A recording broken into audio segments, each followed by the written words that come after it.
Welcome to AK TV news. నిజం నిప్పు లాంటిది. వార్తలు చదువుతున్నది ఉదయగిరి శివరాం. కడప జిల్లా ప్రొద్దుటూరు పాత బస్టాండ్ నందు భారతరత్న రాజ్యాంగ రచయిత డాక్టర్ బిఆర్ అంబేద్కర్ వర్ధంతిని పురస్కరించుకొని కాంగ్రెస్ పార్టీ ప్రొద్దుటూరు నియోజకవర్గ ఇన్ఛార్జ్ పిఎం నజీర్ ఆధ్వర్యంలో డాక్టర్ బిఆర్ అంబేద్కర్ విగ్రహానికి పూలమాల వేసి ఘనంగా జోహార్లు తెలిపారు. పిఎం నజీర్ మాట్లాడుతూ డాక్టర్ బిఆర్ అంబేద్కర్ గారు కొందరివాడు కాదు అందరివాడు, రాజ్యాంగం రచించిన బడుగు బలహీన వర్గాలకు ఆశా జ్యోతిగా పేరు పొందిన వ్యక్తి. అంతటి మహనీయుని కోల్పోవడం చాలా బాధాకరం. ఇలాంటి మహోన్నతమైన వ్యక్తి మరలా జన్మించాలని, అంతటి గొప్ప వ్యక్తి రాజ్యాంగం రచించినటువంటి ఇప్పుడు రాజ్యాంగానికి తూట్లు పొడుస్తున్నారు. రాయలసీమ తలమాణిక్యముగా కడప జిల్లా ఉక్కు ఫ్యాక్టరీ ఊసే లేదు. హాస్యాస్పదం. కూటమి ప్రభుత్వం గతంలో జగన్ ప్రభుత్వానికి పట్టినట్లుగా ఈ కూటమి ప్రభుత్వానికి కూడా పడుతుంది.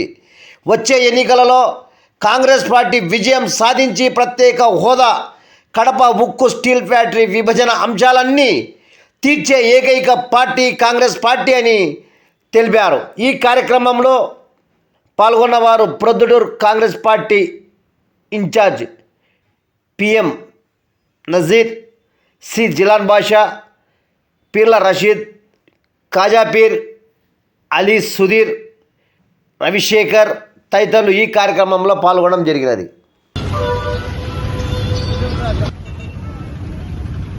ఈరోజు అంబేద్కర్ గారి వర్ధంతి రోజు చాలా ఘనంగా మనము కాంగ్రెస్ పార్టీ తరఫున ముఖ్యమంత్రి కలిసి జరుపుకుంటున్నాము. అంబేద్కర్ గురించి మాట్లాడాలంటే చాలు. ఎందుకంటే ఆయన రాజ్యాంగం నిర్మాత. ఆయన మాకు రాజ్యాంగంలో ఓటు హక్కు కల్పించి కుల మతాల అతీతంగా రాజ్యాంగంలో కొంతమంది మన ఉద్యోగాలు అయితేమి, రాజ్యసభలో చట్టసభల్లో అయితేమి రిజర్వేషన్లు ఉన్నాయంటే ఆయన రచించిన రాజ్యాంగమే ఈరోజు మేము భారతదేశమంతా జీవించగలుగుతున్నాం. కాబట్టి ఆయన అంబేద్కర్ గారు కొందరివాడు కాదు అందరివాడు అని చెప్పి మేము ఆయనకు కొనియాడకు తప్పదు. భారతదేశ ప్రజలందరూ కాంగ్రెస్ పార్టీలో ఆయన న్యాయశాఖ మంత్రిగా మహిళలకు చట్టాలు తెచ్చి మరి ఎన్నో అవకాశాలు కల్పించిన ఏకైక వ్యక్తి డాక్టర్ అంబేద్కర్ గారు. కాబట్టి ఈరోజు మేము ఆయన వర్ధంతి జరుపుకుంటూ ఆయన త్యాగాల గురించి మాట్లాడుకుంటూ ఆయన సూర్యుడు చంద్రుడు ఉన్నంత వరకు భారతదేశ ప్రజల్లో గుండెల్లో ఉంటారు అని చెప్పి ఈ సందర్భంగా మేము తెలియజేసుకుంటున్నాము.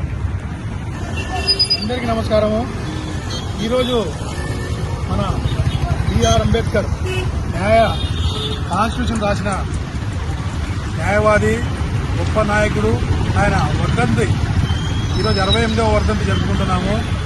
ఆయన దాదాపు ఇప్పటికీ 133 ఏళ్ల నుంచి అప్పుడు పుట్టినాడు. తర్వాత మొట్టమొదటి కాంగ్రెస్ ప్రభుత్వంలో 1947లో జవహర్లాల్ నెహ్రూ దగ్గర మొట్టమొదటి న్యాయశాఖ మంత్రిగా పనిచేశారు.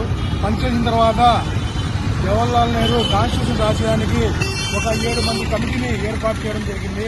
ఆ 7 మందిలో ఒకరు అమెరికాలో ఆగిపోతే, 2 చనిపోతే, ఒకరు రాకనపోతే లాస్ట్కు అంబేద్కర్ ఇంకా 2 కలిసి మన కాన్స్టిట్యూషన్ తయారు చేయడం జరిగింది. ఆ కాన్స్టిట్యూషనే ఈరోజు మనకు అన్ని రకాలుగా కాపాడుతూ వస్తుంది.